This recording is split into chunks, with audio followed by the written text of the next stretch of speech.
Have you ever felt the chill down your spine that accompanies a look of disdain? Have you found yourself in situations where your voice seems to echo in a void, your opinions are swept under the rug, and your worth are invisible to others' eyes? This pain, the pain of not feeling respected, is like looking into a broken mirror where the reflection of your soul appears fragmented, distorted. You long for a recognition that always seems to slip through your fingers, asking yourself, what's wrong with me? Why don't they respect me as I deserve? If this search for dignity and recognition echoes in your heart, know that you are not alone. But what if I told you that the respect you so desperately seek, abueso, actually begins in a much deeper place within you? What if there were not just magic words, but a state of being, an inner fortress inspired by the profound wisdom of Carl Jung, capable of radically transforming the way you perceive yourself and, consequently, how the world perceives you? In this video, we will embark together on a journey of rediscovery. This isn't about manipulation tricks or social masks, but about unveiling the fundamental pillars of genuine self-respect, a respect so solid, so authentic, that it naturally commands the consideration and deference of those around you. Prepare to find the keys that can rebuild that mirror, reflecting the whole and powerful image of who you truly are. Before we dive deep into this transformative journey, I want to make a special invitation. Check if you are subscribed to the channel. This way you won't miss any of our encounters with wisdom that liberates and strengthens. Chapter 1. The Weight of Invisibility. When the world seems not to see us, invisibility. It's not a coveted superpower when it manifests as the persistent feeling of not being seen, not being heard, not being considered. It's a weight, a dense fog that seems to envelop us, blurring our outlines to the world. How many times have you been in a room full of people but felt completely alone, as if your words were just whispers lost in the wind? How many brilliant ideas were silenced by your own hesitation, fueled by the fear of not being taken seriously? This experience of being ignored, of having your worth questioned or simply unrecognized, is more than mere social discomfort. It wounds self-esteem at its core. Like a constant drip, external devaluation erodes the foundation of our self-confidence, leading us to doubt our abilities, our perceptions, our very right to take up space. We come to believe that maybe, just maybe, we aren't truly worthy of respect. Carl Jung, with his profound understanding of the human psyche, would alert us here to the concept of the shadow.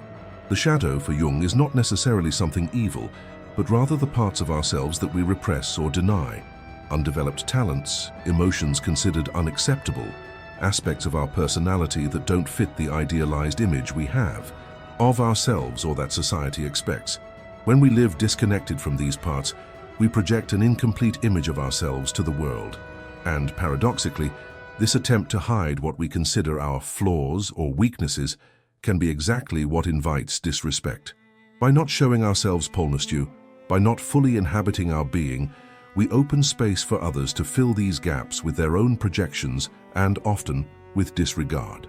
The disrespect you feel may be a painful echo of your own difficulty in fully embracing yourself. It's as if a part of you, the one that longs to be seen and accepted in its entirety, is crying out for attention through these negative experiences. The truth is that the world often treats us as a mirror of how we treat ourselves. If internally we feel small, invisible, or worthless, this energy, this belief, radiates from us and influences how we are perceived and treated. But the good news is that by understanding this dynamic, we gain the power to change it, starting from the inside out. If this reflection on the weight of invisibility and the search for recognition has already struck a sensitive chord in you, if you've ever felt this way, please give this video a like. It's a silent yet powerful way of saying, I understand. I'm seeking this change too. Chapter 2. In the Ashes of Devaluation, Uncovering the Origins of Disrespect. To heal a wound, we must first understand its depth and origins. The difficulty in commanding respect. This feeling that our presence doesn't carry the weight it should rarely arises from nowhere. It is often a ghost of past experiences, an echo of old voices that we've internalized, and that even today whisper messages of devaluation in our ears. Think about your history. Perhaps in childhood your emotional needs weren't fully met, your opinions were frequently dismissed, or you witnessed dynamics of disrespect that eventually became an internalized model of relationships. Maybe you were bullied, or went through relationships where your boundaries were constantly violated. These experiences, like seeds sown in fertile ground, may have generated deep limiting beliefs about your own worth. I'm not good enough. My opinion doesn't matter. I need to please others to be accepted. And what about that relentless inner critic we all seem to carry? That voice that amplifies every mistake, minimizes every achievement, and is always ready to judge us with a harshness we would never apply to a dear friend. This inner critic, often formed from the criticisms we received in the past, becomes a self-imposed tormentor, perpetuating the cycle of devaluation. If you don't treat yourself with respect internally, how can you expect others to do so? It's a dissonance that the external world intuitively picks up on. Carl Jung spoke of the individuation process as life's journey to become who we truly are in our totality, a unique and integrated being. This involves bringing to light not only our admirable qualities, but also integrating our shadow, those parts of ourselves that were rejected or repressed. When we fail to walk this path of self-knowledge and self-acceptance, when we live predominantly to meet others' expectations, ceaselessly seeking external validation, we distance ourselves from our center of personal power. This dependence on others' approval is fertile ground for disrespect, as it signals a lack of inner anchoring, an absence of the self-respect that serves as a foundation. The incessant search for validation is like trying to fill a leaky bucket. No matter how much approval you receive, it will never be enough if, decorativno, you don't approve of yourself, if you don't respect yourself first. The ashes of devaluation may seem like a dark place, but it is precisely by examining these remnants of the past, by understanding the dynamics that brought us here, that we find the material needed for reconstruction. It is an act of courage to look at these wounds, not to victimize oneself, but to break free from them. Because only by understanding the chains that bind us can we finally find the strength to break them. Chapter 3. The Dawn of Self-Respect. Awakening to Inner Power. The First Seed. Amidst the weight of invisibility and the ashes of devaluation, there comes a moment when the soul, exhausted from seeking recognition where it cannot be found, cries out for change. It is a turning point, often born from the deepest pain, but one that carries the promise of a new dawn, the awakening to inner power, the conscious decision to reclaim self-love and cultivate self-respect. This is the moment we stop asking, "Why don't they respect me?" and start questioning, "How can I respect myself so profoundly that external respect becomes a natural consequence?" Here we plant the first essential seed for respect to flourish in our lives: awareness. Not a superficial awareness, but a courageous and honest dive into the depths of our being. It is about developing the ability to look inward, to truly listen to yourself, to recognize your most intimate truths, your authentic needs, your fundamental values, especially those that have been long neglected or silenced to fit others' molds or to avoid conflict. To be aware is to shine a light into the basements of your psyche. It's questioning the automatic patterns of thought and behavior that have led you to accept less than you deserve. It's identifying the limiting beliefs you carry about yourself and what is possible for you. Carl Jung taught us that until you make the unconscious conscious, it will direct your life and you will call it fate. By bringing the unconscious into the light of consciousness, you retake the reins of your life. You begin to understand why you act in certain ways, why you attract certain types of relationships, and what you need to change internally to create a different reality. This journey of self-awareness is, in many ways, similar to the hero's journey described by Jung and other mythologists. The hero is not one who has no fear or weaknesses, but one who has the courage to confront their inner dragons, their shadows, their fears, their insecurities. In doing so, they do not destroy them, but integrate them, transforming them into sources of strength and wisdom. Similarly, by becoming aware of your vulnerabilities, your wounds, the parts of you that were rejected, you do not become weaker. You become more whole, more authentic, more human, and it is from this wholeness that a deep sense of self-acceptance and consequently self-respect springs forth. This first seed, awareness, is the foundation. Without it, any attempt to build external respect will be like building a castle on sand. And you, where do you find yourself on this journey of awakening? Have you begun to shine that light of awareness on your own needs and truths? Share in the comments a brief reflection on your moment of awakening to the importance of self-respect. Your story can inspire others who are beginning this walk. Chapter 4.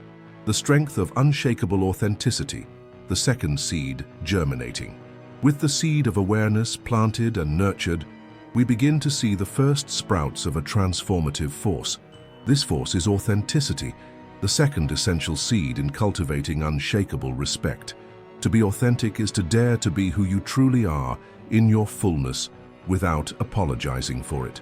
It is aligning your actions, your words and your choices with your deepest values and with the truth you have discovered about yourself through self-awareness. It is, in essence, abandoning the countless masks we wear in an attempt to please, to belong, to avoid judgment or rejection. How many times do we find ourselves saying yes when we mean no? How many times do we shape our opinions to fit the majority, or hide our true feelings for fear of appearing inadequate or too vulnerable?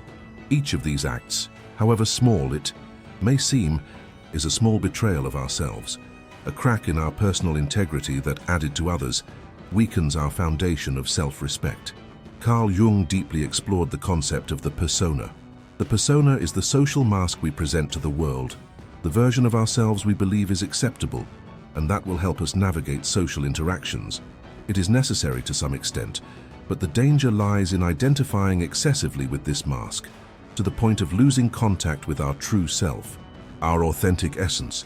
When there is a great distance between who we really are and who we pretend to be, an internal incongruence arises that generates anxiety, emptiness, and, crucially, makes us less credible and therefore less respectable in the eyes of others. People may not consciously know what's wrong, but they feel the dissonance, the lack of solidity. True authenticity, on the other hand, possesses a magnetic force. When you dare to be imperfectly you, when you express your convictions with respect but firmness, when your actions reflect your dearest values, you radiate an energy of congruence and truth that is profoundly impactful. People may not even agree with you, but they will feel your integrity. They will perceive that you are not trying to be someone you are not, and this courage, this honesty with yourself, naturally commands respect. Think of people you deeply admire. It is likely that one of the qualities that make them admirable is precisely their authenticity. They are not afraid to show their vulnerabilities genuinely, and this paradoxically does not make them weak, but incredibly strong and human. Authentic vulnerability, the kind born from self-acceptance and not from neediness, disarms and connects. It invites a respect that is not based on fear or intimidation, but on admiration for the courage to be real in a world that so often pressures us to be copies.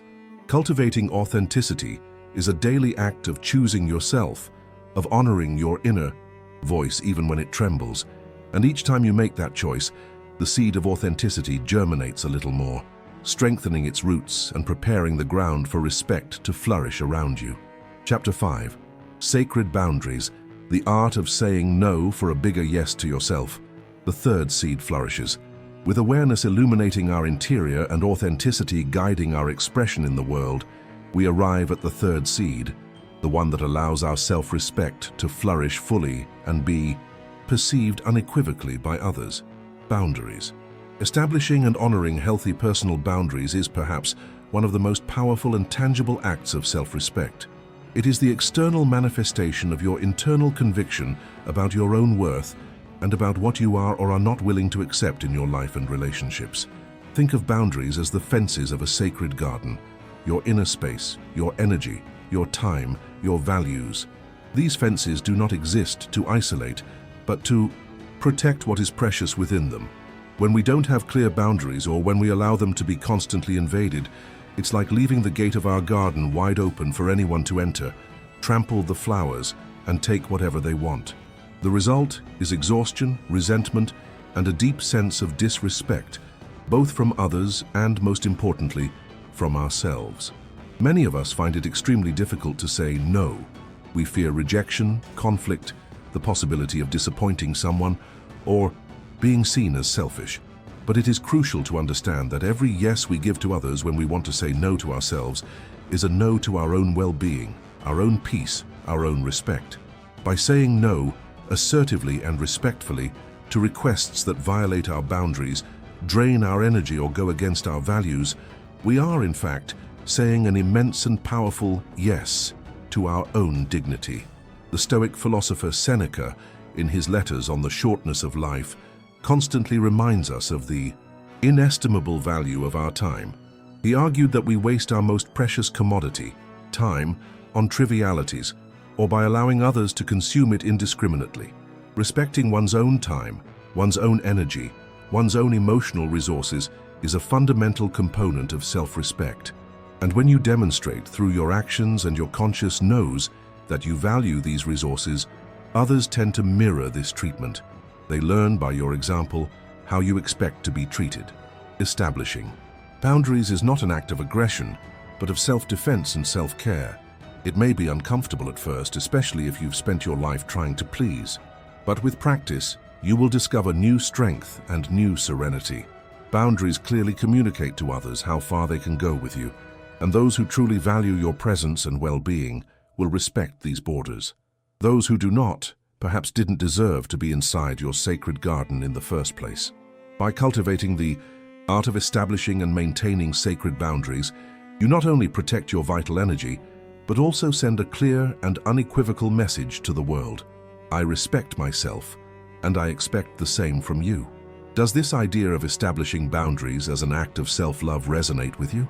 If so, and if you believe that honoring your boundaries is a crucial step towards respect, show your support with a like on this video.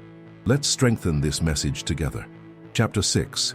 The Triad of Unconditional Respect. Integrating awareness, authenticity, and boundaries for a full life. We now arrive at the point where the seeds we planted, awareness, authenticity, and boundaries, intertwine, forming a powerful triad, a true symphony that conducts the melody of unconditional respect, both for oneself and from others.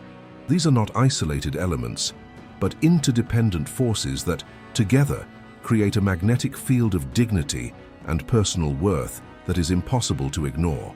Imagine awareness as the light that illuminates the path, allowing you to see who you truly are, what your needs, your values, and your wounds are. Without this light, you walk blindly, stumbling over old patterns and susceptible to external influences that do not serve your greater good. Then authenticity enters the scene as the courage to walk that illuminated path, expressing your inner truth with integrity. It is the congruence between what you know about yourself, awareness, and how you present yourself and act in the world. If awareness is the map, authenticity is the journey itself, lived with honesty and courage. And finally, boundaries are the sacred markers that protect this journey, ensuring that your path is not invaded, diverted, or disrespected. They are the practical affirmation of your authenticity and your self-knowledge, the demonstration that you take what you have discovered about yourself seriously and are committed to honoring it. When these three pillars are firmly established and working in harmony, a profound transformation occurs. You cease to be a victim of circumstances or others' opinions and become the architect of your emotional and social reality. The desperate need for external validation diminishes as you find an inexhaustible source of approval within yourself. The fear of rejection loses its paralyzing force as your commitment is, first and foremost, to your own truth and well-being. The respect you begin to inspire is not the result of intimidation, arrogance, or manipulation. It is a natural and spontaneous consequence of your own relationship with yourself. People feel the solidity of your presence, the clarity of your values, the gentle firmness of your boundaries. They perceive that you take yourself seriously, that you value yourself, and this energy is contagious. It is as if, by aligning with your own center of power, you activate a universal law where inner respect attracts outer respect. Carl Jung would say that you are more fully living your individuation process, becoming a more complete and integrated being, and this wholeness radiates a natural authority. The inner peace that comes from this integration is immeasurable. You no longer need to expend energy trying to make people respect you. You simply are respectable because you live in alignment with your deepest essence. And this, perhaps, is the greatest freedom of all, the freedom to be who you are and be respected for it. This journey of integrating awareness, authenticity, and boundaries is a continuous process, a lifelong learning. Which of these three pillars do you feel you need to dedicate more attention and cultivation to at this moment in your life? Share your reflection in the comments. Your sharing can be a beacon for others seeking this same integration and peace. We truly want to know and build this community of mutual support. Conclusion: respect as a habit of the soul and the invitation to continuous transformation. We have journeyed together deeply, uncovering that the respect we so eagerly seek does not lie in three isolated magic words, but in the diligent and loving cultivation of an inner state, a state of keen awareness, courageous authenticity, and healthy, well-defined boundaries. These are not just tactics, but habits of the soul, pillars that, once erected, support a solid and unshakable edifice of self-respect. Remember the words of Carl Jung, who saw life as a continuous process of self-knowledge and integration, a journey towards the totality of being. Self-respect is not a final destination one reaches and is done, but a daily practice, a conscious choice at every moment, the choice to listen to yourself, to honor yourself, to protect yourself. The beauty of this journey is that by committing to it, you not only transform the way the world sees you, but fundamentally, you transform the way you live in your own skin. The peace, confidence, and dignity that flourish from this commitment are rewards that transcend any external validation. You become your own safe harbor. May this encounter of ours serve as a gentle yet powerful invitation for you to begin or continue this noble path. Look inward with compassion. Embrace your truth with courage and define your spaces with love. The respect you deserve already resides within you, waiting to be fully recognized and lived. If this message has touched your heart and you wish to continue exploring paths to a more authentic and fulfilling life, with more self-knowledge and inner peace, I warmly invite you. Subscribe to the channel and activate notifications. Your journey is important to us, and we want to continue together, growing and learning with each new video. Until next time.